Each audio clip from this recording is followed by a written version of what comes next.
రావటం లేదు. ఎందు మూలంగా అంటే ఇప్పుడు మీరు చూస్తూ ఉంటారు, భారతదేశంలో మన దామాష ప్రకారం అంటే కూడా 30 కోట్లు ఉన్న మనం 22 లక్షలకు ఒక పార్లమెంటు సీట్లు అంట. మీరు గుర్తుపెట్టుకోండి, భారతదేశంలో ఎంతమంది మనం పార్లమెంట్లో ఉండాలి? ఆ స్థితిలో మనం ఉన్నామా? లేదు. ఎందుకంటే చూడండి, పార్లమెంటులో ఒక గళం, ఒక ప్లే కార్డు ఎత్తనంత వరకు ప్రపంచానికి మీరు తెలియదు మీరు ముస్లింలు ఉన్నారా లేరా అనేది.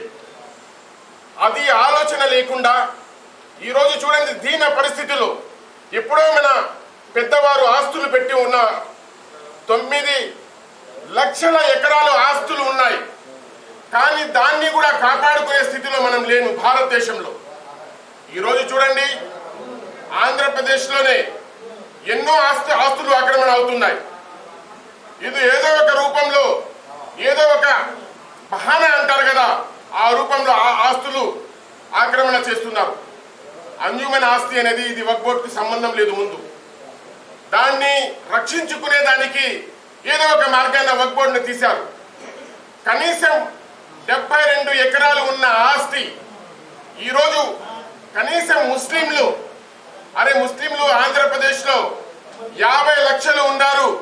కనీసం వాళ్ళతో కనీసం వాళ్ళ చర్చ కూడా తీసుకోకుండా దానిని నోటిఫికేషన్లు ఇస్తున్నారు. పరిస్థితి ఎందుకు అంటే మనలో చైతన్యం లేదు. ఆ చైతన్యం తీసుకురావడమే ముఖ్య ఉద్దేశం. ఈరోజు మీరు అనుకుంటున్నారు ఇక్కడ 1 మంది మీ తోడు 100 మంది ఉన్నారు. మీరు 1 మంది వచ్చారు, ఇక్కడి ఒక్కరే వచ్చారు, కానీ మీ తోడు 100 మంది ఉన్నారు అని ఆలోచన పెట్టుకొని సమాజం కోసం పని చేస్తే మీ తోడు నడవడానికి సమాజం ఇప్పుడు కూడా మీ తోడు ఉంది. అదే నేను చెప్తూ ఉంటాను, ముఖ్యమంత్రి చంద్రబాబు నాయుడు గారికే నేను ఒక ప్రశ్న వేస్తున్నాను.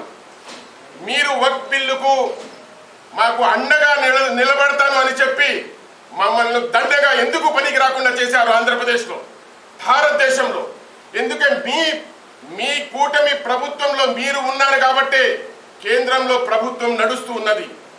అది మర్చిపోయారు అనుకొని ముస్లింలు మరో ఈ అంజుమన్ ఆస్తిని మీరు తీసుకువచ్చారు.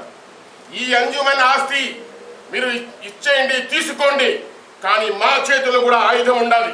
గుర్తుపెట్టుకోండి, రాబోయే స్థానిక ఎన్నికలలో మా తడాకా చూపిస్తాం. మా దగ్గర మా ముస్లిం కోటాలో గెలిచిన ఎమ్మెల్యే ఎట్లా వస్తారో మేము చూస్తాం. ఈ ఆస్తులు మా ఆస్తులు ఏదో ఒక రూపంలో ఆక్రమణ చేసి మాకు ఎటు కాకుండా మా ఆస్తులు, అది మేము అల్లా కోసం దానం ఇచ్చిన ఆస్తులు, దాంట్లో అసలు హక్కే లేదు. ఆ హక్కును కూడా మీరు ఏదో కొన్ని బిల్లు తీసుకుని వచ్చి దాంట్లో సవరణలు చేసి ఈ ఆస్తును ఇలా ఆక్రమణ చేస్తున్నారు. కాబట్టి స్థానిక ఎన్నికలలో గుర్తుపెట్టుకోండి, ఓటు ఆయుధం మా చేతిలో ఉంది. అది మిషన్ ప్రాబ్లం కాదు, బ్యాలెట్ పేపర్తో జరిగే ఓట్లు.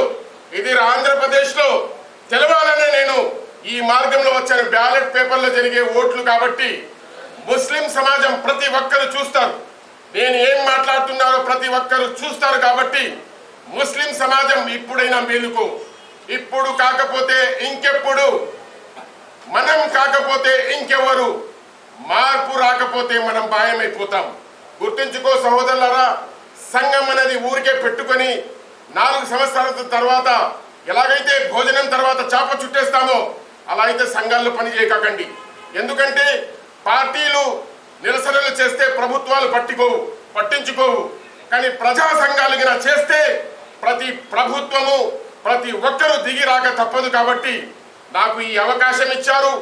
ఎక్కువ నేను మాట్లాడదలుచుకోలేదు, కానీ రాబోయే భవిష్యత్తులో చూడండి, ముస్లిం సమాజం ఒక చైతన్యం తీసుకురావాలి. ఆ చైతన్యం కోసమే మేము పాదయాత్ర మొదలు పెట్టాము. ఎందుకంటే తెలుసా, రాష్ట్రంలో చైతన్యం వస్తుంది. రిజర్వేషన్ వస్తుందో లేదో తెలియదు, కానీ ముస్లింలో చైతన్యం వస్తుంది. ఎందుకంటే మేము ప్రభుత్వంలోకి వస్తే ఆ తెలంగాణ, కర్ణాటక రిజర్వేషన్ తీసేస్తామన్నారు. అప్పటి నుంచి మేము కంకణం కట్టాం. రిజర్వేషన్ వస్తుందో లేదో, రిజర్వేషన్ కోసం పాదయాత్ర పార్టీల కోసం మీరు చేశారు, సమాజం కోసం పాదయాత్ర మేము చేస్తున్నాం. అల్లా తప్పకుండా మాకు సహకరిస్తారని ఆశిస్తున్నాను.